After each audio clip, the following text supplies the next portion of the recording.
Competitive programming करें या फिर डेवलपमेंट करें, दोनों में से क्या चीज करें, ये वाले डाउट हमेशा हमारे दिमाग में रह जाते हैं और इस चक्कर में हम बस सोचते रह जाते हैं और कुछ करते नहीं है, एग्जैक्टली कुछ नहीं करते। क्यों मुझे पता है, क्योंकि मेरे पास इंस्टाग्राम लिंक्डइन के ऊपर इतने सारे मैसेज आ चुके हैं आप लोगों के कि भैया मैं ऐसे करके इस कॉलेज के अंदर तो पहुंच गया हूं, लेकिन मुझे आगे कैसे बढ़ना है, मतलब मैं क्या चीज करूं, एल्गोरिथम डेटा स्ट्रक्चर करके ये कॉम्पिटिटिव प्रोग्रामिंग वाले पार्ट में आगे बढ़ूं या फिर डेवलपमेंट के अंदर, मतलब एंड्रॉइड डेवलपमेंट, वेब डेवलपमेंट, इसके अंदर आगे बढ़ूं।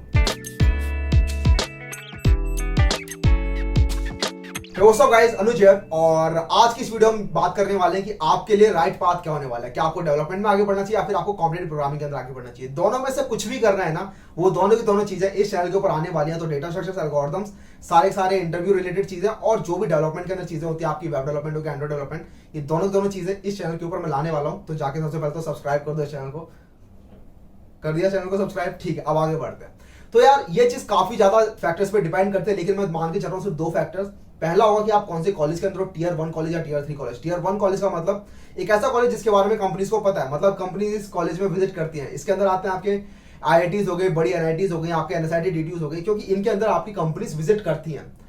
और टियर 3 कॉलेज एक ऐसा कॉलेज जिसके बारे में कंपनीज को पता भी नहीं, कंपनीज को नहीं पता कि ये कॉलेज एग्जिस्ट करता है, कि यहाँ पे बच्चे भी पढ़ते हैं, तो वहां पर कंपनीज कम विजिट करते हैं। तो ये इसको मैं मान के चल रहा हूँ टियर 3। इसके अलावा भी काफी सारे फैक्टर्स हो सकते हैं यार, लेकिन मैं मान के चल रहा हूँ टियर 1 कॉलेज एक ऐसा कॉलेज है और टियर 3 कॉलेज ऐसा कॉलेज, ठीक है। ये चीज हमने सेटल करनी। और दूसरा फैक्टर जो होता है बहुत बड़ा, वो होता है आपका कौन सी ईयर के अंदर आप हो। आप अगर फर्स्ट सेकंड ईयर के अंदर हो तो आपके लिए कंप्लीट अलग रास्ता होगा, और अगर आप एक थर्ड फोर्थ ईयर के अंदर हो तो आपके लिए एकदम कंप्लीट अलग रास्ता होगा। एक और फैक्टर होता है वो ये कि आप को कितनी नॉलेज ऑलरेडी है, आपने क्या क्या चीजें ऑलरेडी कर ली हैं, उसके बाद में डिसाइड करूंगा कि आपको आगे क्या करना चाहिए, ठीक है। तो इन सब चीजों के लिए एक ग्राफ बनाते हैं यार, क्योंकि ये 2 वेरिएबल है तो 2 वेरिएबल का एक ग्राफ बनाते हैं। तो ये रहा ग्राफ, तो आपका ग्राफ ये रहा यार, और इस ग्राफ के अंदर हम इस वाले एक्सिस में बता रहे हैं कि कौन सा आपका टियर है, कॉलेज का कौन सा टियर है। तो टियर 3 कॉलेज इस साइड, टियर 1 कॉलेज इस साइड, फर्स्ट सेकंड ईयर नीचे वाली साइड होंगे और थर्ड फोर्थ ईयर वाले ऊपर वाली साइड होंगे, ठीक है। और इस बेस पे बात कर लेते हैं कि आपको किस चीज का आगे बढ़ना चाहिए। तो गोल हमारा वही यार, गोल हमारा ये रहा, ठीक है, ये गोल है, गोला ये है एक बड़ी टेक कंपनी, ठीक है, ये बड़ी टेक कंपनी हमारा गोल है। और आप देख रहे हो टियर 1 के थोड़ा पास है, टियर 3 से थोड़ा दूर है, क्योंकि यहां पर ये विजिट करती रहती है, यहां पर आती रहती है, यहां पर वो कंपनीज विजिट नहीं करती हैं। तो ये थोड़ा गोल हमारा थोड़ा सा दूर है टियर 3 कॉलेज के लिए, तो इसीलिए थोड़ा सा रास्ता अलग अलग हो जाता है। तो आप अगर एक टियर 1 कॉलेज से बिलोंग करते हो, अभी आप फर्स्ट सेकंड ईयर के अंदर हो, तो आपके लिए क्या रास्ता होना चाहिए। तो यार सबसे पहले तो बहुत अच्छी बात है, आप एक टियर 1 कॉलेज के अंदर आए हो, अभी आपने एडमिशन लिया है या फिर अभी आपका शायद एडमिशन होने वाला है उसके अंदर। तो एक चीज हमें सबसे पहले ये ध्यान रखने की, क्या आपको ऑलरेडी 11th-12th के अंदर प्रोग्रामिंग आती थी। क्योंकि मेरे साथ क्या सीन था यार कि मेरे को 11th-12th में नहीं, मैंने प्रोग्रामिंग नहीं ली थी, मेरे पास थी फिजिकल एजुकेशन, ठीक है। तो मेरे कॉलेज के अंदर तो क्या था कि मैं गया था और मेरे 5 लोगों का फ्रेंड ग्रुप था और उनमें से 4 को आती थी, मुझे नहीं आती थी, ठीक है, प्रोग्रामिंग। तो वो सब C++ की बातें करते थे, मुझे उस टाइम में पता नहीं था कि क्या बातें कर रहे हैं, स्टैक यूज क्या होता है। तो सबसे पहले तो अगर आपको एक लैंग्वेज आती है ऑलरेडी तो बहुत ही अच्छी बात है, आपको आगे बढ़ जाना है। लेकिन अगर आपको लैंग्वेज नहीं आती है तो सबसे पहले तो आपको एक लैंग्वेज ही सीखनी है। हो सकता है वो आपकी लैंग्वेज C हो सकता है वो C++ हो सकता है वो जावा हो। मैं आपको रिकमेंड करूंगा कि आपको डायरेक्ट आते एक object oriented programming language choose कर लेनी चाहिए, जो कि होती है आपकी C++ या जावा। पाइथन भी होती है, लेकिन पाइथन यार काफी सारी कंपनीज के कोडिंग राउंड के अंदर वो लेते नहीं है। अगर आपको C++ या जावा चूज करते हो तो बहुत ही सेफ रहता है। और अगर जावा आप चूज करते हो तो जावा के लिए तो ऑलरेडी एक वीडियो मैंने बना दिया, जिसके अंदर 1.5 घंटे के अंदर हमने जावा पूरा का पूरा खत्म किया, ठीक है, 90 मिनट्स के अंदर। और उसका काफी पॉजिटिव फीडबैक भी आया है, काफी लोगों को पसंद आई है वो, और काफी लोग काफी चीजें उससे सीखे हैं। तो अगर आपको जावा सीखने तो जाके वो वीडियो देख सकते हो, उसका लिंक यहाँ कहीं आ जाएगा, ठीक है। और अगर आपने लैंग्वेज ऑलरेडी आती थी तो आपके साथ क्या होना चाहिए, तो आपको पढ़ना चाहिए डेटा स्ट्रक्चर्स और एल्गोरिथम्स के बारे में। आते स्टार्ट कर दो, ठीक है, फर्स्ट सेकंड ईयर को ऐसे वेस्ट नहीं करना है, आते स्टार्ट कर दो एल्गोरिथम और डेटा स्ट्रक्चर्स के साथ। डेटा स्ट्रक्चर्स कौन कौन से सकते हो, तो बेसिक डेटा स्ट्रक्चर्स नहीं होते जो आपके लिस्ट हो गए, आपके एरेज हो गए, आपकी स्ट्रिंग्स हो गई, आपकी लिंक लिस्ट हो गई, आपकी स्टैक क्यूज, ये सारे डेटा स्ट्रक्चर। उसके बाद थोड़ा सा एडवांस जा सकते हो आप, हीप, ट्रीज, इन सब के अंदर आगे मूव कर सकते हो। ये सब चीजें आप सीख लो। आपको फर्स्ट सेकंड ईयर के अंदर ये सारी चीजें कर लेनी है, तो मैं यहाँ पे नोट कर देता हूँ। सबसे पहले आपको लैंग्वेज चूज करनी है एक। अगर आपको लैंग्वेज ऑलरेडी आती थी 11th-12th के अंदर तो बहुत ही अच्छी बात है, अगर नहीं आती सबसे पहले एक लैंग्वेज पकड़नी है हमें। ज्यादा टाइम नहीं लगाना लैंग्वेज सोचने में, कौन सी चूज करें, जल्दी से एक चूज करो, C++ या जावा, अभी सोच लो। उसके बाद आगे हमें मूव करना है, तो हमें डेटा स्ट्रक्चर्स एंड एल्गोरिथम करनी है। और जो आपको मैंने बेसिक डेटा स्ट्रक्चर एल्गोरिथम बताया वो सारे हमें कर लेना है। अभी आपका फर्स्ट ईयर खत्म हो जाएगा अगर आपने ये दोनों चीजें कर ली, और फर्स्ट ईयर के एंड तक अगर आपने ये दोनों चीजें कर ली तो बहुत ही अच्छी बात है। मतलब अगर आपने ये दोनों चीजें कर लिया तो बहुत ही सही है, आप बहुत सही रास्ते पे आगे बढ़ रहे हैं। तो अगर आपका सेकंड ईयर स्टार्ट हो गया है तो अब आपके पास, आपको पता होगा, अगर नहीं पता तो सेकंड ईयर के एंड में आपके कॉलेज में कंपनीज आने वाली है इंटर्नशिप्स के लिए, ठीक है। तो उसकी तैयारी हमें अभी से स्टार्ट कर देनी है। और सेकंड ईयर के एंड में जो इंटर्नशिप्स आती है वो क्या क्या चीजें डिमांड करती है, एक आपसे फ्रेशर से जो आपका सेकंड ईयर ही पार किया है वो देखना चाहते हैं कि आपको कोडिंग में कितना ज्यादा इंटरेस्ट है। सबसे पहली चीज तो वो देखेंगे आपका कोडिंग राउंड अच्छा चला जाए, वो आपकी बेसिकली कोडिंग स्किल्स ही देखेंगे, वो ज्यादा आपका डेवलपमेंट में घुसने के ट्राई नहीं करेंगे, क्योंकि आप एक ऑलरेडी अच्छे कॉलेज के अंदर हो तो ज्यादा ये देखेंगे इसको डेवलपमेंट आती है नहीं आती। आपकी अगर प्रॉब्लम सॉल्विंग स्किल काफी अच्छी हो रखी है तो वही आपके लिए इनफ है। तो आपको यार चूज करना है अगला कॉम्पिटिटिव प्रोग्रामिंग। कॉम्पिटिटिव प्रोग्रामिंग से क्या होगा, आपकी थिंकिंग स्किल डेवलप होगी, ठीक है। आप किसी भी कोडिंग राउंड को एज कर सकते हो अगर आपकी कॉम्पिटिटिव प्रोग्रामिंग स्किल अच्छी है तो, ठीक है। तो आपके लिए बस इतना ही है, कॉम्पिटिटिव प्रोग्रामिंग कर लो, क्योंकि आपको डेवलपमेंट के ऊपर इतना ज्यादा जज नहीं किया जाएगा, क्योंकि कॉलेज में आपकी ऑलरेडी कंपनी आ रही है, वो प्रॉब्लम सॉल्विंग स्किल ही देखना चाहती है आपकी। तो कॉम्पिटिटिव प्रोग्रामिंग कर लो। लेकिन यार एक और चीज यहाँ पर ना, एक दूसरी चीज आ जाती है कि आपको ना मजा आना चाहिए, ठीक है। अगर आपको लग रहा है ना कि आपको मजा नहीं आ रहा कॉम्पिटिटिव प्रोग्रामिंग करने के अंदर, तो आप इसे छोड़ दो। आपके पास अगला ऑप्शन दूसरा है डेवलपमेंट। कोई नहीं, अगर आपको कॉम्पिटिटिव प्रोग्रामिंग के अंदर मजा नहीं आ रहा तो डेवलपमेंट भी चूज कर सकते हो। और काफी सारी कंपनीज ऐसी होती हैं जो डेवलपमेंट के ऊपर बेस पे आपको लेके जाती है। जैसे मुझे याद है हमारे कॉलेज के अंदर एयरटेल आई थी और उसने देखा था जिसको एंड्रॉइड डेवलपमेंट आती है ना, जिसके रेज्यूमे में उसने एंड्रॉइड डेवलपमेंट मेंशन कर रखा है, उन सबको वो इंटर्नशिप के ऊपर लेके चली गई थी। और ऐसी काफी सारी कंपनीज होती हैं यार जिनको मतलब फर्क नहीं पड़ता आपकी अच्छी है कॉम्पिटिटिव प्रोग्रामिंग या नहीं, अगर आपने डेवलपमेंट कर रखे तो डेवलपमेंट के बेसिस पे आपसे इंटरव्यू ले रही होती है वो और लेके जाती हैं। ऐसी कंपनीज बेसिकली वो होती हैं जो बड़े बड़े स्टार्टअप्स नहीं होते, जैसे आपके ओयो हो गया और ये आपका स्विगी जोमेटो ये सब हो गए। ये सारे सारे आपके आपको बस देखना चाहती है कि आपको डेवलपमेंट आती है या नहीं आती, ठीक है। उनको फर्क नहीं पड़ता ज्यादा आपकी प्रॉब्लम सॉल्विंग स्किल कितनी ज्यादा है, ये सिर्फ इंटर्नशिप की बात हो रही है। लेकिन ठीक है, प्लेसमेंट के अंदर ऐसी गलती नहीं करना कि डेवलपमेंट लेके चले गए, हम डेवलपमेंट कर रखी है हमने तो, और ये क्वेश्चन मत पूछा एल्गोरिथम डेटा करके, ये नहीं, क्योंकि वहां पर आपका मायने रखता है, वहां पे आपका मैटर करता है। और अगर आपने डेवलपमेंट कर ली ना तो और जो चीजें होती है जैसे कि आपका जीसॉक होता है, ठीक है। जीसॉक के अंदर हम एक डेवलपमेंट करके ही आगे बढ़ रहे होते हैं, तो कुछ भी फ्रेमवर्क हम चूज कर सकते हैं। जीसॉक के ऊपर वीडियो ऑलरेडी आ रखी है यार, नेट पे काफी सारी वीडियोस है, जाके चेक करो। जीसॉक के ऊपर आप बेसिकली जाके चेक कर सकते हो कि कौन से वाले प्लेटफॉर्म के ऊपर, कौन से वाले फ्रेमवर्क के ऊपर ज्यादा कंपनी चूज कर रही है, या फिर आपको इस कंपनी में काम करना और ये किस फ्रेमवर्क में काम कर रही है, वो फ्रेमवर्क सीखो जाके। अगर वो वेब डेवलपमेंट करे तो वेब डेवलपमेंट के अंदर देखो वो कौन सा फ्रेमवर्क चूज कर रही है। रिएक्ट कर रही है तो रिएक्ट के बारे में पढ़ना स्टार्ट कर दो। आपके पास पूरा का पूरा साल यार रिएक्ट के ऊपर पढ़ना स्टार्ट कर दो। मैं इन सब चीजों के ऊपर वीडियोस लाता रहूंगा, ठीक है। एंड्रॉइड डेवलपमेंट के ऊपर तो मैं लाने ही वाला हूँ, और कॉटलिन की वीडियो तैयार है, बस मैं पुश कर दूंगा इसके बाद, और एंड्रॉइड की उसके बाद नेक्स्ट आ जाएगी, और बाकी जो डेवलपमेंट की चीजें और होंगी वो मैं लाता रहूंगा चैनल के ऊपर। तो जीसॉक जैसी चीजें हो गई, और भी काफी सारे हैकाथॉन्स में पार्टिसिपेट कर सकते हो आप। तो ये तो आपका होगा अगर आप एक टियर 1 कॉलेज के फर्स्ट सेकंड ईयर के स्टूडेंट हो। आपको ज्यादा फोकस करना है कॉम्पिटिटिव प्रोग्रामिंग के ऊपर, लैंग्वेज सीखने के ऊपर, डेटा स्ट्रक्चर्स के ऊपर। तो अब आ जाते हैं इस क्वाड्रेंट के अंदर, और यहाँ पर हम देख रहे हैं एक ऐसे कॉलेज से, टियर 3 कॉलेज से, जहां पर कंपनीज कम आती है, और अभी भी हमने इस कॉलेज के अंदर एडमिशन ले लिया है। तो आप इस कॉलेज के अंदर आ चुके हो और आपको पता क्या, इस कॉलेज के अंदर ज्यादा कंपनीज नहीं आती हैं। आपने अपने सीनियर से पता कर लिया कौन कौन सी कंपनीज आती है, वहां से पता चल रहा है ज्यादा कंपनीज नहीं आते। तो भी यार टेंशन मत लो, ठीक है। आपका कॉलेज यार आपका फ्यूचर डिसाइड नहीं कर सकता, ठीक है। कॉलेज का मतलब एक रोल होता है आपके फ्यूचर के अंदर कि हाँ ये इस तरीके से शेप करने वाला, लेकिन आपका कॉलेज आपका फ्यूचर डिसाइड नहीं करता, आप खुद करते हो। और मैंने ऐसे एग्जांपल्स देखे यार, मतलब मैंने अपने ऐसे दोस्तों से मिला हूं जो जिनके कॉलेज के बारे में नहीं सुना किसी ने भी, और वो आज एक बड़ी एमएनसी के अंदर काम कर रहे हैं, ठीक है। तो अगर वो कर सकते हैं तो हम भी कर सकते हैं, और कोई बात नहीं, हमने एक ऐसे कॉलेज में एडमिशन ले लिया जहाँ पे कंपनीज नहीं आ रही हैं। लेकिन अब हमारे लिए क्या रास्ता होने वाला है, तो ये जो बिग टेक कंपनी है हमसे थोड़ी सी दूर है, तो हम यहाँ पर कैसे जा सकते हैं। तो सबसे पहले तो ये सारी चीजें जो ये कर रहे हैं ना, इतना जितना ज्यादा ट्राई कर सके उतना ज्यादा हमें भी करना है। तो सबसे पहले लैंग्वेज तो हमें भी कर रही है, ठीक है। तो लैंग्वेज जो भी मैंने बताया, जिस तरीके से यहाँ बताया वैसी ही लैंग्वेज हमें भी एक चूज करनी है। डेटा स्ट्रक्चर एल्गो हमने यहाँ भी करने हैं, ठीक है। लेकिन हमें अगर इंटर्नशिप पानी है इस बड़ी कंपनी के अंदर, तो यार हमारे पास ऑप्शन होता है एक डेवलपमेंट का। तो यहाँ पर डेवलपमेंट में हमें ज्यादा फोकस करना है, ठीक है। अगर आपको यहाँ पर कॉम्पिटिटिव प्रोग्रामिंग के अंदर ज्यादा इंटरेस्ट है तो आप श्योर वहां पर जाओ। लेकिन अगर आप डेवलपमेंट करते हो तो आपके पास रेज्यूमे में दिखाने के लिए चीजें होंगी, क्योंकि आपका एक ऑप्शन होता है यहाँ पर जाने का, वो है थ्रू रेफरल। मतलब आपका रेफरल के लिए रेज्यूमे स्ट्रांग होना चाहिए, और रेज्यूमे के अंदर हमें मेंशन करने होते हैं अपने प्रोजेक्ट्स हमें जो मेंशन करने वो आपके डेवलपमेंट से आ सकते हैं। डेवलपमेंट हमें करनी है, हो सकता है आप वेब डेवलपमेंट करो, चाहे हो सकता है एंड्रॉइड डेवलपमेंट करो, हो सकता है मशीन लर्निंग के अंदर प्रोजेक्ट्स बना रहे हो, कुछ भी करो, लेकिन डेवलपमेंट के लिए आपको अपना रेज्यूमे फिल करना है, ठीक है। तो हमें यहाँ पर डेवलपमेंट के ऊपर ज्यादा ध्यान देना है, क्योंकि कंपनीज वहां पर जो आएंगी वो आपकी वैसी कंपनीज होंगी जहां पर हो सकता है आप सेकंड स्टेप लेके बिग टाइम कंपनीज के पास जा रहे हो सकता है कि आप पहले एक स्मॉल स्टार्टअप के अंदर जाओ, और स्टार्टअप के अंदर यार काफी कुछ सीखने को मिलता है। मतलब स्टार्टअप ऐसा नहीं है कि स्टार्टअप में चले गलत बात है, बुरी बात है। स्टार्टअप के अंदर आपको इतनी चीजें सीखने को मिलती है जितना आप बड़ी टेक कंपनी के अंदर 4 साल में नहीं सीख सकते, उतना आप स्टार्टअप के अंदर 6 महीने के अंदर सीख जाते हो। ठीक है, तो काफी सारी चीजें सीखने को मिलती है। तो डेवलपमेंट हमें यहाँ पे करनी है। अगर आपको कॉम्पिटिटिव प्रोग्रामिंग के अंदर इंटरेस्ट है तो कॉम्पिटिटिव प्रोग्रामिंग से भी कर सकते हो। मतलब मैं देखो, डेवलपमेंट करोगे तो जीसॉक वगैरह चीजें हैं, यहाँ से भी गूगल ले आती है।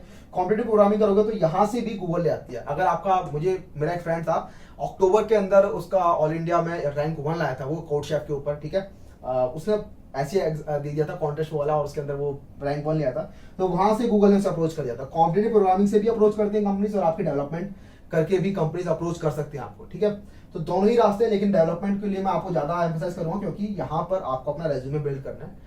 और अगर आप सेकंड ईयर के एंड तक होते होते कॉम्पिटिटिव प्रोग्रामिंग भी अपनी कर लेते हो, तो आप बिग टेक कंपनीज के अंदर अपना रेज्यूमे भेज सकते हो।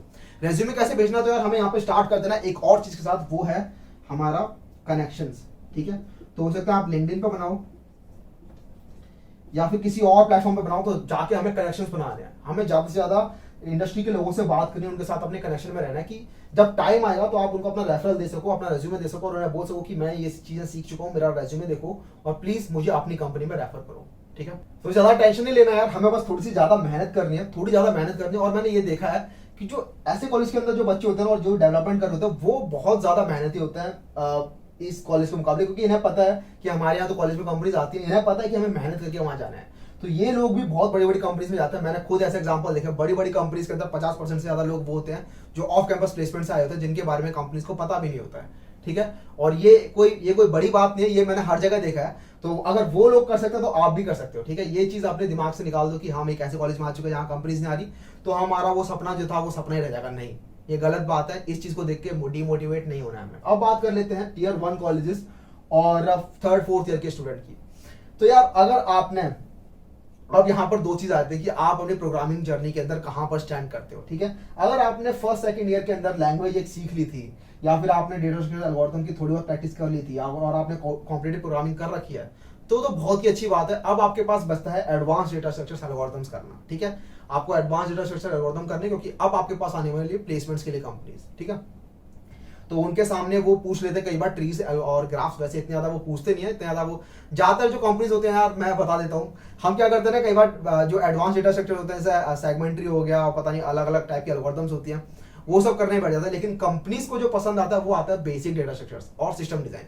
ठीक है, तो बेसिक डेटा स्ट्रक्चर जो होते हैं आपके, जैसे कि एरेज हो गए और ट्रीज हो गए, इन सब के ऊपर ही वो क्वेश्चन पूछते हैं। बहुत ज्यादा एडवांस ग्राफ्स के क्वेश्चन नहीं पूछ रहे होते, सेगमेंट्री ज्यादा नहीं आ रहा होता, वो सब आपका कॉम्पिटिटिव प्रोग्रामिंग के अंदर ज्यादा आ रहा होता है। ठीक है, तो ये चीज आपको क्लियर कर लेनी है कि अगर आपको कंपनी के लिए सिर्फ पढ़ाई करना है, तो आप ये एडवांस डेटा स्ट्रक्चर के ऊपर ज्यादा फोकस ना करके जो अपने नॉर्मल जो डेटा स्ट्रक्चर एल्गोरिथम होते हैं, इनको अगर आप स्ट्रॉन्ग कर लेते हो तो बहुत अच्छी बात है। ठीक है, आपको ज्यादा फैंसी डेटा स्ट्रक्चर की तरफ ज्यादा मूव नहीं करना चाहिए। अगर आप कंपनीज के बारे में देख रहे हो, अगर आप कॉम्पिटिटिव प्रोग्रामिंग कर रहे हो तो आपको सब चीजें करनी चाहिए। ठीक है, तो आपके लिए यार, अगर आपने ये सब चीजें लेकिन नहीं कर रखी है, आपने अगर फर्स्ट सेकंड ईयर मजे कर लिया, तो भी टेंशन मत लो यार, अभी भी टाइम वेस्ट नहीं हुआ आपका सारा का सारा। सबसे पहले तो अगर आपने सेकंड ईयर खत्म होने के बाद जो इंटर्नशिप के लिए कंपनी आती है, इंटर्नशिप अगर आपने कर लिया, तो सबसे पहला स्टेप आपके लिए होता है कि इंटर्नशिप को आपको अच्छे से करना है, जिससे कि आपको पीपीओ मिल जाए। और 95% ऑफ द टाइम आपको पीपीओ मिल ही जाता है। मतलब अगर आपने वहां पे जाके कुछ बहुत बड़ा ब्लंडर भी कर दिया, तो भी वो आपको दे देता है पीपीओ कि अच्छा है, ये बंदा का हमने इंटरव्यू लिया था, ये बंदा सिंसियर था, ये वो इसको देता है। अगर आपने बहुत ही खतरनाक कुछ जाके वहां पे मचा दिया, तो हो सकता है कि आपसे रिवोक कर ले वो पीपीओ, लेकिन हमेशा पीपीओ मिल ही जाता है, 95% ऑफ द टाइम मिल ही जाता है। तो अगर आपको, लेकिन ऐसी चीजें आपने नहीं करी, आपको कोई इंटर्नशिप नहीं मिली, तब आपके लिए पास क्या रास्ता बचता है? तो यार आपके पास रास्ता बचता है, कंपनीज आई जा रही है आपके पास इंटर्नशिप के लिए, 3rd ईयर चल रहा है आपका, तो आपको स्टार्ट कर देना है डेटा स्ट्रक्चर एल्गोरिथम पढ़ना। ठीक है, लैंग्वेज आई होप आपने अभी तक सीख ली हो, लेकिन अगर लैंग्वेज भी नहीं सीखी थी तो लैंग्वेज जाके सबसे पहले एक पिक करो। हो सकता है आप एक टैग बैकग्राउंड के ना हो सकता है आप एक नॉन टैग बैकग्राउंड के, और अभी तक आपने लैंग्वेज पिक करने का आपको टाइम नहीं मिला। सबसे पहले एक लैंग्वेज पिक करो, क्योंकि उसके बिना आप आगे नहीं बढ़ सकते किसी चीज के अंदर, ना डेटा स्ट्रक्चर के अंदर, ना डेवलपमेंट के अंदर। ठीक है, तो लैंग्वेज हमने पिक कर ली। इस बार C++ से जावा में से चूज करना, सी मत चूज करना। ठीक है, क्योंकि आप 3rd 4th ईयर के अंदर आ चुके हो। आपने चूज कर लिया ऑब्जेक्ट ओरिएंटेड प्रोग्रामिंग लैंग्वेज, और अब आपको पढ़ना है डेटा स्ट्रक्चर्स एंड एल्गोरिथम्स के बारे में। ठीक है, तो आपको बेसिक डेटा स्ट्रक्चर्स भी पढ़ने और साथ में एडवांस डेटा स्ट्रक्चर्स भी पढ़ लेना है। एडवांस डेटा स्ट्रक्चर के ऊपर ज्यादा फोकस मत करना, अपने बेसिक कंसेप्ट को स्ट्रॉन्ग कर लो, जैसे कि आपका क्यू हो गया, आपका स्टैक हो गया, आपका लिंक लिस्ट हो गया, आपके ट्रीज हो गया, आपके हीप्स हो गए, ये सारे जो डेटा स्ट्रक्चर है ना, इनको स्ट्रॉन्ग कर लो अपने। ठीक है, तो 3rd ईयर के अंदर तो हमें समझ में आएगा करना क्या है। तो 3rd ईयर के अंदर तो हमें अगर लैंग्वेज और ये सब सीख लिया ना, तो एडवांस डीएस प्लस एल को सीखनी है हमें, ठीक है। एडवांस डीएस एल को अगर आपको आती है तो आपने अगर डेवलपमेंट यहाँ पर भी नहीं की थी तो भी कोई टेंशन मत लेना यार। मतलब मेरे कॉलेज से लोगों को पता नहीं था कि कैसे डेवलपमेंट करते हैं। मतलब उन्होंने ना वेब डेवलपमेंट सीखी, ना फिर एंड्रॉइड डेवलपमेंट सीखी, ना आपकी मशीन लर्निंग, कुछ नहीं सीखा। और बस डेटा स्ट्रक्चर एल्गोरिथम उनके स्ट्रॉन्ग थे, प्रॉब्लम सॉल्विंग स्किल्स स्ट्रॉन्ग थी, थिंकिंग स्किल्स स्ट्रॉन्ग थी, तो वो अपनी टेक कंपनीज के अंदर चले गए। क्योंकि यहाँ से रास्ता बहुत आसान होता है यार, बस एक छोटा सा जंप मारना और आपका पहुंच गए। यहाँ से रास्ता मुश्किल होता है, ठीक है। एक टीयर 3 कॉलेज से रास्ता मुश्किल होता है आपका। लेकिन अगर यहाँ पर आपको डेटा स्ट्रक्चर एल्गोरिथम आपके स्ट्रॉन्ग है तो बस आपके लिए काफी है वो। लेकिन अगर आप डेवलपमेंट भी कर लेते हो तो वो आपके बूस्टर ही होता है, ठीक है। डेवलपमेंट मतलब हमारे आपके थर्ड ईयर और फोर्थ ईयर के अंदर काफी सारे प्रोजेक्ट्स होते हैं जो हमें करने होते हैं। थर्ड ईयर के अंदर माइनर प्रोजेक्ट्स होते हैं, फोर्थ ईयर के अंदर मेजर प्रोजेक्ट्स होते हैं। मेजर प्रोजेक्ट एक होता है, हमारे कॉलेज में 8 क्रेडिट का था वो, तो एक मेजर प्रोजेक्ट जो कर रहे होते हैं उसके ऊपर थोड़ा सा फोकस करना है हमें थोड़ा ज्यादा, ठीक है। ये सब चीजें करोगे तो अपने प्रोजेक्ट्स हमें यहाँ पे स्ट्रॉन्ग कर लेने थोड़े से। प्रोजेक्ट चाहता नहीं यार, अगर आपके 2 भी मेजर प्रोजेक्ट आपने बना रखे हैं तो काफी है। अब बात कर लेते हैं टीयर 3 कॉलेज के बारे में। और आप एक थर्ड फोर्थ ईयर के स्टूडेंट्स हो और हो सकता है कि आपको इंटर्नशिप मिल गई हो एक कॉलेज के अंदर, और कॉलेज के अंदर इंटर्नशिप मिल गई आपको, आपने एक कंपनी के अंदर इंटर्नशिप कर ली तो बहुत ही अच्छी बात है। लेकिन हो सकता है वो एक कंपनी ऐसी हो जहां पर आप पीपीओ ना करना चाहते हो या फिर पीपीओ ना मिला हो उस कंपनी के अंदर, तब आपके पास का ऑप्शन बचता है इस कंपनी के अंदर जाने का। तो आपके पास ऑप्शन बचता है एडवांस डेटा स्ट्रक्चर एल्गोरिथम, यहाँ पे भी हमें करने हैं, ठीक है। एडवांस डीएस प्लस एल्गो, और एक किसी भी डेवलपमेंट के अंदर, या तो हो सकता है एंड्रॉइड डेवलपमेंट या फिर हो सकता है वेब डेवलपमेंट, किसी एक चीज के अंदर अपनी पकड़ को थोड़ा स्ट्रॉन्ग करना है यार। क्योंकि अब क्या होगा, अब आप कंपनीज के अंदर जाओगे ना, और कंपनीज को बच्चे चाहिए जिनको ऑलरेडी काम आता हो। मतलब कंपनीज जो होती है, जो बड़ी कंपनीज की बात नहीं कर रहा मैं, जो आपके बड़े बड़े स्टार्टअप होते हैं, लेकिन उनको क्या चाहिए कि बंदा आते यहाँ पे काम स्टार्ट कर दे, ठीक है। तो वो चाहते हैं एक ऐसा बंदा जिसको डेवलपमेंट के बारे में ऑलरेडी पता होता है। डेवलपमेंट के बारे में आपको यहाँ पे कोई एक चीज पिक कर लेनी है, उसको ठीक से सीख लेना है यहाँ पे, ठीक है। डेवलपमेंट आपकी हो गई, या फिर आप अपनी जो सीपी है उसको काफी ज्यादा स्ट्रॉन्ग कर लो, क्योंकि यहां से भी आप नोटिस में आओगे। या तो अपना सीपी बहुत ज्यादा स्ट्रॉन्ग करो। सीपी स्ट्रॉन्ग करने का मतलब आप कोड फोर्सेस में आपकी बहुत अच्छी रेटिंग आ रखी है, या फिर कोडसेफ के ऊपर आप बहुत अच्छे कॉन्टेस्ट में पास करके सही से आप उसके अंदर रैंक ला रहे हो, तो या तो सीपी स्ट्रॉन्ग कर लो या फिर अपनी डेवलपमेंट, दोनों में से कोई एक चीज हमें बहुत ज्यादा यहाँ पे स्ट्रॉन्ग करनी पड़ेगी, ठीक है। यहाँ पर आपके अगर आप सीपी ना भी करो तो भी काम चल जाएगा। आपने अगर डेटा स्ट्रक्चर एल्गोरिथम की नॉलेज है आपके पास तो भी काफी है। लेकिन यहाँ पे क्योंकि हमें स्टैंड आउट करना है, आप इन लोगों के सामने स्टैंड आउट करना है, तो हमें अपने रेज्यूमे में कोई एक चीज दिखानी होगी यार कि हमें ये चीज अच्छे से आती है। तो उसी चीज के लिए मैं बोल रहा हूँ, या तो अपना डेवलपमेंट स्ट्रॉन्ग कर लो, अपने कुछ ऐप, अपने कुछ प्रोजेक्ट्स अपने प्ले स्टोर पर डालो, या फिर आप अपनी रेटिंग इन ऑनलाइन जजेस पे जाकर स्ट्रॉन्ग करो। तो यही सब था यार। अगर आप एक टीयर 1 कॉलेज के अंदर या फिर एक टीयर 3 कॉलेज के अंदर हो, फर्स्ट ईयर के अंदर या फिर फोर्थ ईयर के अंदर हो, तो ये सारी हमने यहाँ पर डिस्कस कर ली है चीजें। आई होप आपको समझ में आ गया कि बड़ी टेक कंपनी को अगर आपको फोड़ना है तो आपको किस तरीके से आगे बढ़ना है अपने कॉलेज अपने ईयर के हिसाब से। और यार एक और चीज हमें ध्यान में रखनी है हमेशा कि मजा आना चाहिए। कुछ भी कर रहे हो मजा आना चाहिए उसके अंदर। अगर आपको डेवलपमेंट में मजा नहीं आ रहा और कॉम्पिटिटिव प्रोग्रामिंग आपको ज्यादा अच्छी लगती है तो कॉम्पिटिटिव प्रोग्रामिंग करो। अगर आपको कॉम्पिटिटिव प्रोग्रामिंग इतनी अच्छी नहीं लगती तो आप डेवलपमेंट करो। लेकिन एक चीज हमें हमेशा ध्यान में रखनी है कि जो बड़ी टेक कंपनीज होती है ना, उनको फर्क नहीं ज्यादा पड़ता कि अगर आपको डेवलपमेंट आती है नहीं आती, वो आपकी प्रॉब्लम सॉल्विंग स्किल को देखना चाहते हैं। तो हमेशा ट्राई करो कि आपकी प्रॉब्लम सॉल्विंग स्किल हमेशा हाई रहे। और प्रॉब्लम सॉल्विंग स्किल हाई रखने का एक जो सबसे अच्छा तरीका होता है वो होता है कॉम्पिटिटिव प्रोग्रामिंग। लेकिन मैं ये भी नहीं कह रहा कि आपको कॉम्पिटिटिव प्रोग्रामिंग ही करनी है अगर आपको प्रॉब्लम सॉल्विंग स्किल अपनी आगे करनी है तो। मतलब मेरे कॉलेज में ऐसे स्टूडेंट थे और मैंने देखा भी ऐसे स्टूडेंट को जो अपनी डेटा स्ट्रक्चर एल्गोरिथम्स को स्ट्रॉन्ग कर लेते। कॉम्पिटिटिव प्रोग्रामिंग का उन्होंने सुना भी नहीं होता, मतलब उन्होंने अपने अकाउंट भी नहीं बना रखे होते कोडशेफ और इन सब जगहों पे, लेकिन फिर भी उनकी स्किल बहुत ज्यादा इंप्रूव हो चुकी होती है क्योंकि उन्होंने सारी कंसेप्ट उन्हें पता है, सारे उन्हें फंडे पता है और उन्होंने काफी सारे क्वेश्चंस की प्रैक्टिस कर लिया। ठीक है, गीक्स पे जाके हैकर पे जाके उन्होंने प्रैक्टिस कर रखी है। तो अगर आप कॉम्पिटिटिव प्रोग्रामिंग नहीं करना चाहते और फिर भी अपनी प्रॉब्लम सॉल्विंग स्किल को इंप्रूव करना चाहते हो तो जाके ये सारे जो टॉपिक्स हैं इन सब के ऊपर जाके क्वेश्चंस करो। तो गीक्स पे काफी सारे क्वेश्चंस की लिस्ट है, उन्होंने काफी सारे क्वेश्चन दे रखे हैं और कंपनी वाइज दे रखे हैं कैसे कैसे क्वेश्चन कर रहे हैं, आपको टॉपिक वाइज क्वेश्चन दे रखे हैं। तो जाके वहां से पिक करो, बहुत ही सही से दे रखा है। और अगर आपने एक टॉपिक के क्वेश्चन काफी सारे कर लिए तो आपको वो चीज आ ही जाएगी। मुझे याद है यार कि मुझे एक बार ट्रीज के क्वेश्चन समझ नहीं आते थे, ट्रीज कैसे होता है और रिकर्जन के बारे में मुझे ज्यादा आइडिया नहीं था। तो मैंने क्या किया था, वहां पर उन्होंने बाइनरी ट्रीज के काफी सारे क्वेश्चन की लिस्ट दे रखी है। मैंने जाके उस क्वेश्चन की लिस्ट को पूरा खत्म किया। ठीक है, मुझे याद है उसको मैं 4-5 या एक हफ्ते के अराउंड मैंने टाइम लगाया और उसके अंदर जितने भी क्वेश्चन थे सारे क्वेश्चन कर लिए। उसके बाद रिकर्जन तो मतलब ऐसे फिंगर टिप्स पे आ गया था। तो अगर आपको भी ऐसे कोई चीज कंसेप्ट को पकड़ना है ना तो जाके किसी एक कंसेप्ट को पकड़ो, उसके पीछे पागल हो जाओ। पहले समझ में नहीं आएगा, दोबारा समझ में नहीं आएगा, लेकिन तीसरे चौथे दिन से चीजें आपको क्लियर होने लगेंगी। ठीक है, तो ये एक फंडा होता है। तो आपको समझ में आ गया होगा कैसे ईयर के हिसाब से, कैसे कॉलेज के हिसाब से आपको आगे बढ़ना है। ये वाला डाउट आपके पास नहीं रहना चाहिए अब कि भैया मुझे डेवलपमेंट करनी चाहिए या फिर कॉम्पिटिटिव कोडिंग करनी चाहिए।